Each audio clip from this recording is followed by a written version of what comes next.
بسم اللہ الرحمن الرحیم نحمده ونصلی علی رسولہ الکریم اما بعد فاعوذ باللہ من الشیطان الرجیم بسم اللہ الرحمن الرحیم ان عدۃ الشہور عند اللہ 12 شہرا صدق اللہ العظیم۔ معزز سامعین کرام، ہمارے لیے انتہائی فضیلت اور سعادت کی بات ہے کہ اللہ تبارک و تعالیٰ نے محرم الحرام جیسے بابرکت اور فضیلت والے مہینے کو ہمیں عطا فرمایا۔ آج محرم الحرام کی پہلی تاریخ ہے اور اسلامی نیا سال شروع ہو رہا ہے سن 1447 ہجری۔ تو ہمیں اس موقع پر اللہ تبارک و تعالیٰ سے دعا کرنی چاہیے کہ اللہ تبارک و تعالیٰ ہمارے لیے اس سال کو خیر و عافیت، سلامتی اور امن والا بنائے، اور ہمیں یہ فکر بھی لاحق ہونی چاہیے کہ ہماری زندگی کا ایک سال گزر گیا۔ جہاں یہ خوشی کی بات ہے، اس سے زیادہ یہ فکر کی بات ہے کہ ہماری زندگی گھٹتی جا رہی ہے۔ غافل تجھے گھڑیال یہ دیتا ہے منادی، گردوں نے گھڑی عمر کی ایک اور گھٹا دی۔ محترم بزرگوں اور دوستوں، یہ اسلامی تاریخ کیسے شروع ہوئی یا تاریخ کی ضرورت کیوں پیش آتی ہے، اس کو سمجھنے کے لیے ہمیں جاننا ہوگا کہ جب ہم کوئی معاملات طے کرتے ہیں، کوئی معاہدہ کرتے ہیں یا کوئی ہم تقریب متعین کرتے ہیں، کوئی خوشی کا، غم کا یا کسی بھی طرح کا ہم پروگرام طے کرتے ہیں، تو اس کے لیے تاریخ کی ضرورت پڑتی ہے۔ لہذا اسی کے پیش نظر مختلف تاریخی نظام دنیا کے اندر رائج ہیں۔ ایک نظام شمسی ہے، سورج والا، اسی طرح ایک نظام قمری ہے، چاند والا، اسی طرح ایک نجومی ہے، ستاروں والا۔ تو جو شمسی نظام ہے، سورج والا، اس کی بھی مختلف قسمیں ہیں۔ پہلی قسم عیسوی ہے، عیسوی سن جس کو میلادی بھی کہتے ہیں، انگریزی بھی کہتے ہیں، جو جنوری سے شروع ہو کر دسمبر پر ختم ہوتا ہے۔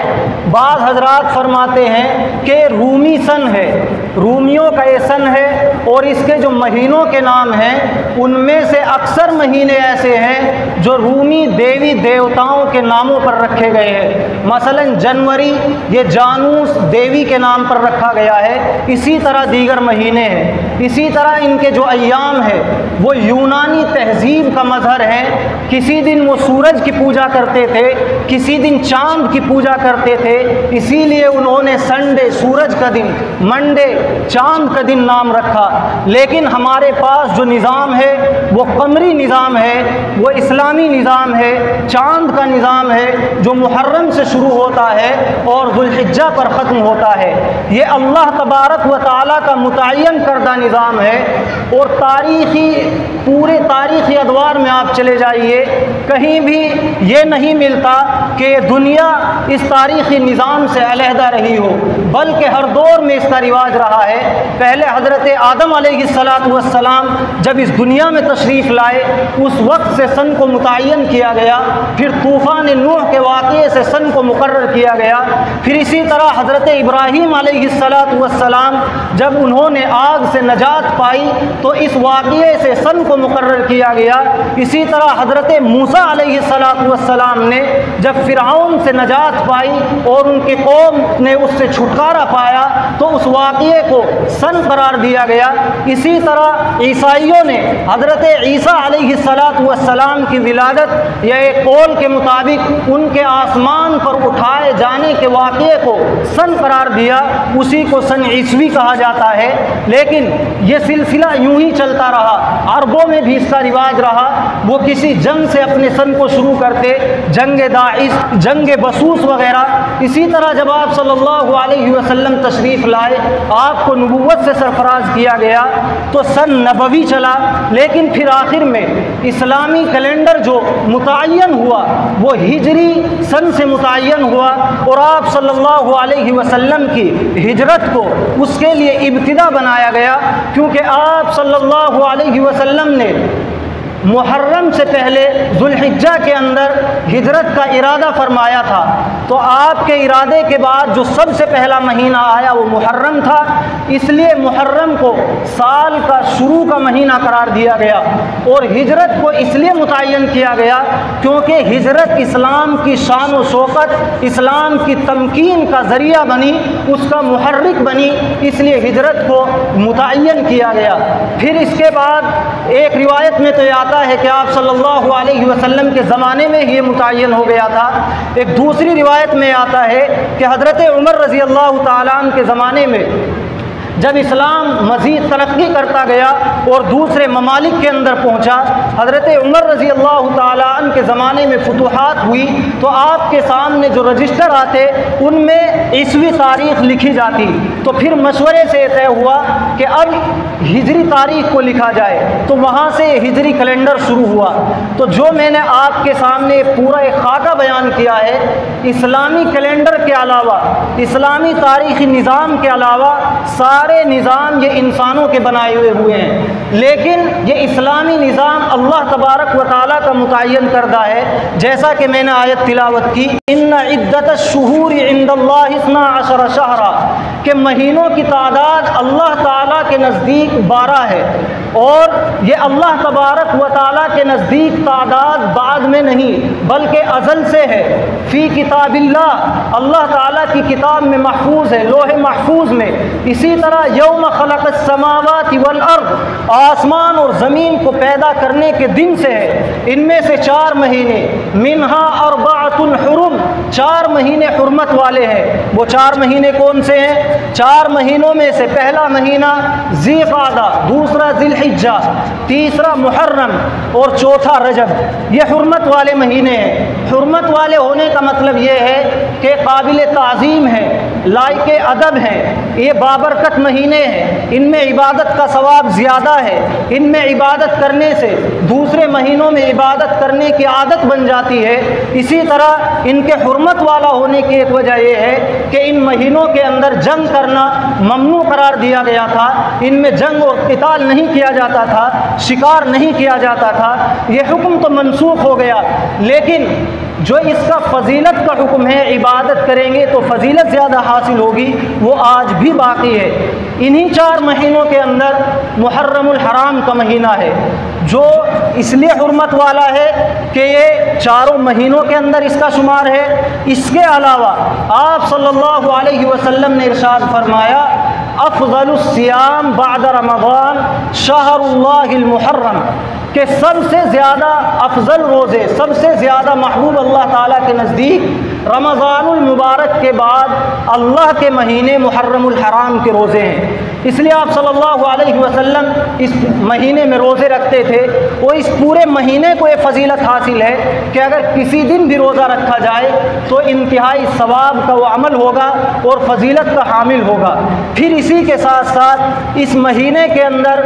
ایک تاریخ ہے، 10ویں تاریخ، جس کو یوم عاشورہ کہا جاتا ہے، وہ اور زیادہ فضیلت کی حامل ہے۔ وجہ اس کی یہ ہے کہ پورا مہینہ فضیلت کا حامل ہے، اور الگ سے اس کو فضیلت اس لیے ہے کہ آپ صلی اللہ علیہ وسلم برابر اس تاریخ کا روزہ رکھتے تھے۔ مکے کے اندر ہجرت کرنے سے پہلے قریش مکہ بھی اس کا روزہ رکھتے تھے، وہ بھی تعظیم کرتے تھے، نصارہ بھی اس دن روزہ رکھتے تھے، وہ بھی اس دن کی تعظیم کرتے تھے۔ پھر آپ صلی اللہ علیہ وسلم جب ہجرت کرنے کے بعد مدینہ منورہ تشریف لے گئے تو آپ نے دیکھا کہ یہودی بھی اس دن کی تعظیم کرتے ہیں، اس دن کا روزہ رکھتے ہیں، تو آپ صلی اللہ علیہ وسلم نے ان سے پوچھا کہ آپ اس دن کا روزہ کیوں رکھتے ہیں؟ تو یہودیوں نے بیان کیا کہ ہم اس دن کا روزہ اس لیے رکھتے ہیں کیونکہ حضرت موسیٰ علیہ السلام کو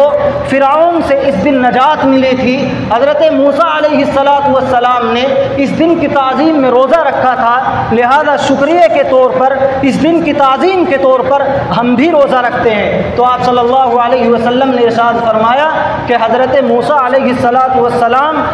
زیادہ لائق ہیں کہ ہم ان کی اتباع کریں، وہ ہمارے زیادہ قریب ہیں، کیونکہ آپ نے تو ان کی تعلیمات کو چھوڑ دیا ہے، بدل دیا ہے، ایک تعلیم پر عمل کرتے ہیں، دوسرے احکامات کو چھوڑ دیتے ہیں۔ تو آپ صلی اللہ علیہ وسلم مدینے میں بھی اس روزے کو رکھتے رہے، صحابہ کرام کو بھی حکم دیا۔ پھر جب یہ بات سامنے آئی اور حدیث کے اندر آیا من تشبہ بقوم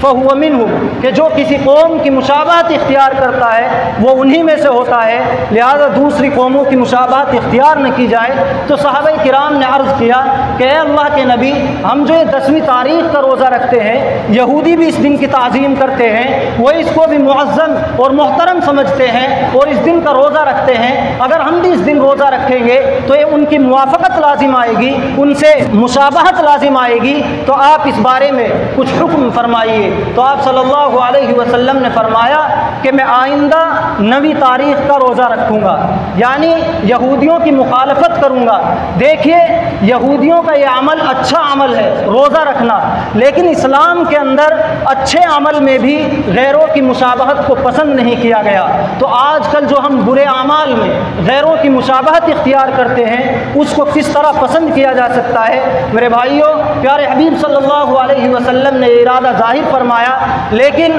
آپ صلی اللہ علیہ وسلم کے سامنے محرم کا مہینہ نہیں آیا اور آپ صلی اللہ علیہ وسلم ربیع الاول میں ہی آپ کا وصال ہو گیا اور آپ صلی اللہ علیہ وسلم 9ویں تاریخ کا روزہ نہ رکھ پائے۔ لیکن حضرت ابن عباس رضی اللہ تعالیٰ عنہما کی روایت ہے، وہ فرماتے ہیں خالف الیہود، یہودیوں کی مخالفت کرو اور اس 10ویں تاریخ کے ساتھ یا تو 9ویں تاریخ کا روزہ ملا کر رکھو یا 11ویں تاریخ کا روزہ ملا کر رکھو، کیونکہ اگر صرف 10ویں تاریخ کا روزہ ہم رکھیں گے تو یہ مکروہ تنزیہی ہے۔ مکروہ تنزیہی کا مطلب یہ ہے کہ روزہ رکھنے سے گناہ تو نہیں ہوگا، لیکن بہتر یہ ہے اور مستحب طریقہ یہ ہے کہ اس کے ساتھ 9ویں تاریخ یا 11ویں تاریخ ایک روزہ اور ملا لیا جائے۔ اس روزے کی کیا فضیلت ہے؟ پیارے حبیب صلی اللہ علیہ وسلم نے ارشاد فرمایا کہ اگر کوئی یوم عاشورہ کا روزہ رکھے تو اللہ تبارک و تعالیٰ اس کے پچھلے 1 سال کے گناہوں کو معاف فرما دیتے ہیں،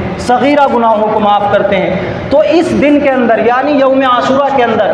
ایک تو یہ عمل ثابت ہے، اس کے علاوہ ایک دوسرا عمل ثابت ہے، وہ یہ ہے کہ اپنے اہل و عیال پر، اپنے گھر والوں پر خرچ زیادہ کیا جائے، اچھا کھانا کھلایا جائے یا اچھے کپڑے پہنائے جائیں۔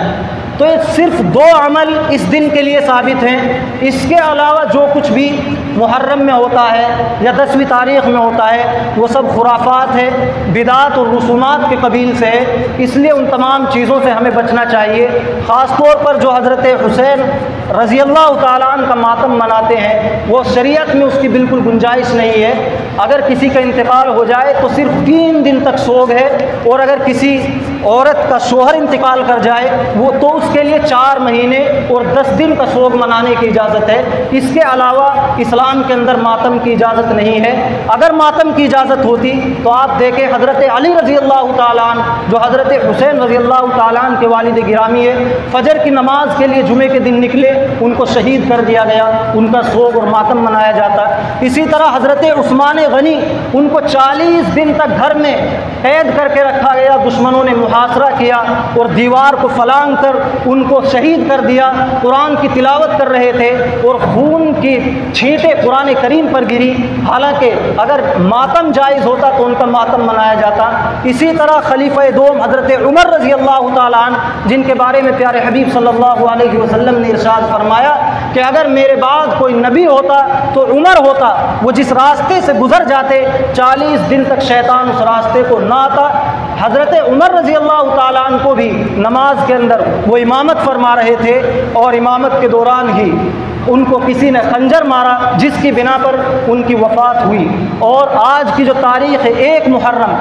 محرم کو ان کا وصال ہوا۔ تو اگر ماتم کی اجازت ہوتی تو ان کا ماتم منایا جاتا۔ اور ہم سب کے آقا جن کی وفات پر امت کو سب سے بڑا دکھ اور غم لاحق ہوا، پیارے حبیب صلی اللہ علیہ وسلم کا وصال ہوا، اگر ماتم کسی کا منانا جائز ہوتا تو ان کا منایا جاتا۔ اور ایک بات اور یاد رکھنی چاہیے کہ شہادت یہ خوشی کا مقام ہے، سعادت کا مقام ہے، غم کا مقام نہیں ہے۔ پیارے حبیب صلی اللہ علیہ وسلم نے فرمایا کہ میرا جی چاہتا ہے میں جہاد کروں، شہید ہو جاؤں،